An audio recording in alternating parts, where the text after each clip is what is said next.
बिस्मिल्लाहिर्रहमानिर्रहीम। अस्सलाम वालेकुम जी। हमारी कोशिश होती है कि आपके साथ बहुत ही आसान तरीके से लेकिन ऑथेंटिक रेसिपीज़ शेयर करें कि आपको घर बैठे रेस्टोरेंट का जायका भी मिल सके। तो जी आज आपके साथ बहुत ही यूनिक, बहुत ही डिफरेंट और बहुत ही मज़े की मैं बीफ कढ़ाई की रेसिपी शेयर करूंगी। यकीन करें कि बनाने वाले के साथ साथ खाने वाले भी हैरान हो जाएंगे, ये इतनी मज़े की बनकर तैयार होती है। आज हम बनाएंगे रेस्टोरेंट स्टाइल ऑथेंटिक किस्म की बीफ कढ़ाई की रेसिपी। तो मेरी वीडियो को आपने लाइक किए बगैर नहीं जाना। अच्छा जी, यहाँ पर मेरे पास है बीफ। यहाँ पर 750 ग्राम यानी कि 3 पाव मैंने बीफ की बोटियाँ ले ली हैं।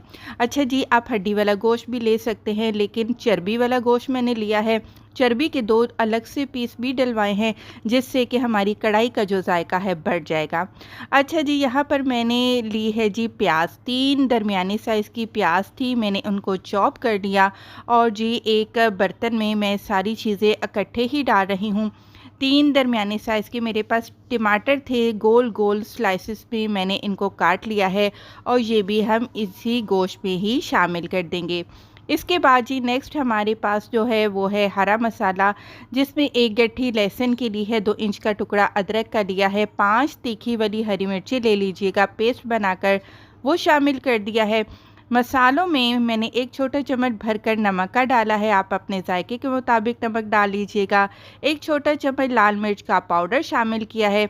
इसके बाद जी खुशबू के लिए 2 छोटे चम्मच भरकर आपने धनिया पाउडर का इस्तेमाल करना है। इसके बाद जी आधा छोटा चम्मच हल्दी का पाउडर डाल दिया है मैंने। और अगर आप चाहते हैं आपके खाने का कलर अच्छा है तो 1 छोटा चम्मच कश्मीरी लाल मिर्च का पाउडर भी डाल दीजिएगा। साबुत मसालों में 2-3 टुकड़े दालचीनी के, 1 बड़ी इलायची, 6 अदद लौंगे, थोड़े से दाने साबुत काली मिर्च के मैंने शामिल कर दिए हैं। खुशबू मज़ीद बढ़ाने के लिए 1 मुट्ठी भरकर आपने बारीक कटा हुआ धनिया इसमें ऐड कर देना है। अच्छा जी, अब आ जाती है मेन बारी पानी की। देखिए, अगर तो आप देचके में बना रहे हैं तो आपको 2 से ढाई गिलास पानी के शामिल करने पड़ेंगे और देचके में 40 मिनट हल्की आंच पर पकाएंगे तो गोश्त गलेगा। और अगर आप प्रेशर कुकर में गोश्त को बना रहे हैं तो 1.5 गिलास पानी का शामिल करिएगा और दरमियानी आग पर रखकर आपने 20 मिनट के लिए गोश्त को गला लेना है। अच्छा जी, हल्की आंच पर रख देते हैं और गोश्त को गलने तक का इंतज़ार करते हैं।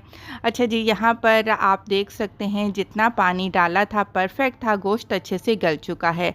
अब मेन बारी आती है गोश्त की भुनाई की। आधा कप मैंने तेल का शामिल कर दिया है। असल जायका गोश्त का यहीं से ही बनेगा जब आप इसकी अच्छे से भुनाई करेंगे।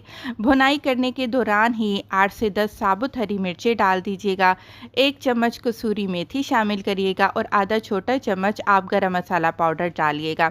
ये 3 चीज़ें आपने लाजमी डालनी है। फिर देखिएगा कि आपकी जो बीफ कढ़ाई है ना, उसकी खुशबू 100 गुना ज़्यादा बढ़ जाएगी।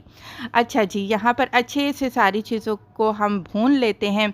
जब आप देखें कि अच्छे से गोश्त की भुनाई हो चुकी है तो जी इसमें मैंने 1 छोटा कप दही शामिल किया है।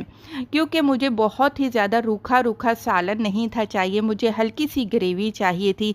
तो ग्रेवी बनाने के लिए मैंने दही का इस्तेमाल किया है। आप चाहें तो पानी भी शामिल कर सकते हैं, लेकिन दही डालने से जो ग्रेवी है ना, उसकी जो थिकनेस है वो बेहतरीन आती है।